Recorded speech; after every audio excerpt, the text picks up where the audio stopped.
चव्हाण, योगदान न्यूज कोल्हापूर. आज आपण आलो आहे वाशी नाका आपटेनगर येथे.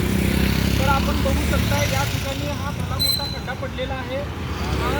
आज गेल्या 7-8 वर्षापासून हा भला मोठा खड्डा इथं पडलेला आहे आणि रोज या ठिकाणी एक ना एक अपघात होत असतात. लोकांना सुद्धा याविषयी भरपूर दुखापतसुद्धा झालेले आहेत. काही लोकांची या ठिकाणी जीवसुद्धा गेलेला आहे. तरी कोल्हापूर महानगरपालिका प्रशासनाचा दुर्लक्ष या ठिकाणी आपल्याला पाहायला मिळते.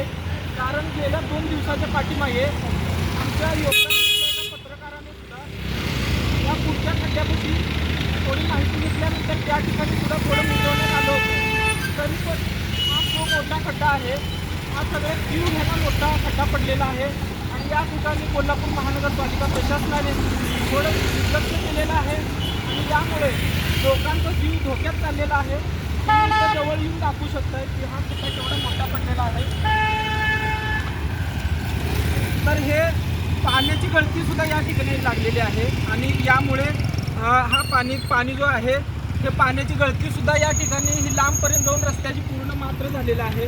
तुम्ही पुढं सुद्धा मी दाखवू शकतो तुम्हाला की हा कट तुम्ही थोडं जवळ येऊन दाखवा. हा सुद्धा जो कट पडलेला आहे या रस्त्याचा, ह्या सांडपाणीमुळे जो खड्डा पुढं मोठा आहे त्या मोठ्या खड्ड्याचं पाणी या ठिकाणीपर्यंत येतं आहे आणि हा रस्ता खाली खचलेला आहे. आणि यामुळे परवासुद्धा या ठिकाणी एक म्हातारी आजीसुद्धा पडली आणि त्याला मोठी दुखापत झाली.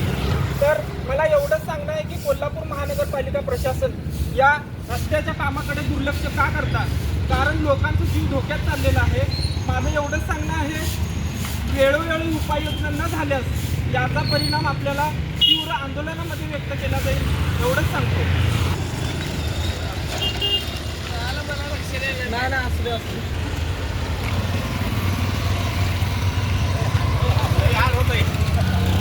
अरे ह्यात कट करणार आहे आता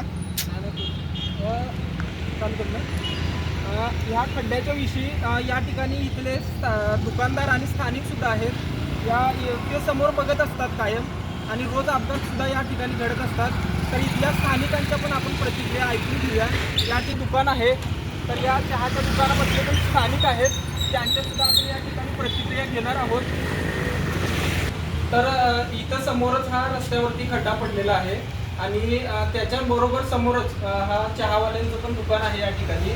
तर आपण त्यांना सुद्धा विचारूया, इथल्या स्थानिकांच्या प्रतिक्रिया सुद्धा आपण ऐकून घेऊया. नमस्कार सर, तुम्ही तर सकाळी किती वाजता दुकान उघडताय? 5:30 बरं. आणि या रस्त्यात खड्ड्यामुळे रोजचं म्हणजे जीव आहे, लोकांच्या अपघातामुळे आहे. तुम्ही हे रोज बघताय, एक ना एक अपघात होतोय. दोन तरी फिक्स आहेत, 2-3 आहेत. संध्याकाळच्या वेळेला भरपूर होतात. लेडीजचं म्हणजे लेडीज जास्त होतात कारण की रस्ता वर खाली असल्यामुळं गाडीवर जाताना जरा गाडी स्लिप होत्या, त्यामुळे जरा हे होत आहे. धन्यवाद. या पडलेल्या खड्ड्यासमोर समोरच आम्ही एक ज्योतिर्लिंग ड्राय क्लिनर्स म्हणून दुकान आहे. इथले ते पण स्थानिक असतात, त्यांच्या पण आपण थोडक्यात प्रतिक्रिया ऐकूया.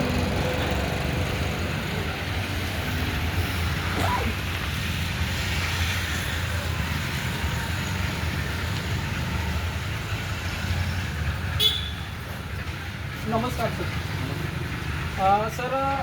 या ठिकाणी जो रस्त्यावरती हा मोठा खड्डा पडलेला आहे, तुम्ही इथं दुकान किती वाजता उघडताय? सकाळी काय 6:30ला. संध्याकाळी कितीपर्यंत असताय? 9-10 पर्यंत.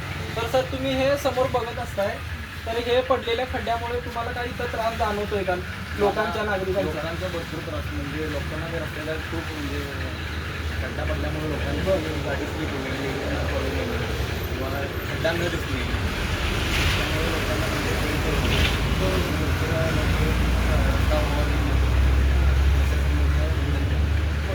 बघा लोकांच्या इथल्या प्रतिक्रिया सुद्धा आपण जाणून घेतोय. तर लोकांचे एवढं संताप आहे की रोज एक ना एक नाही तर रोज 2-3 असे अपघात या खड्ड्यामध्ये होत असतात. एकाचा जीव सुद्धा या ठिकाणी गेलेला आहे.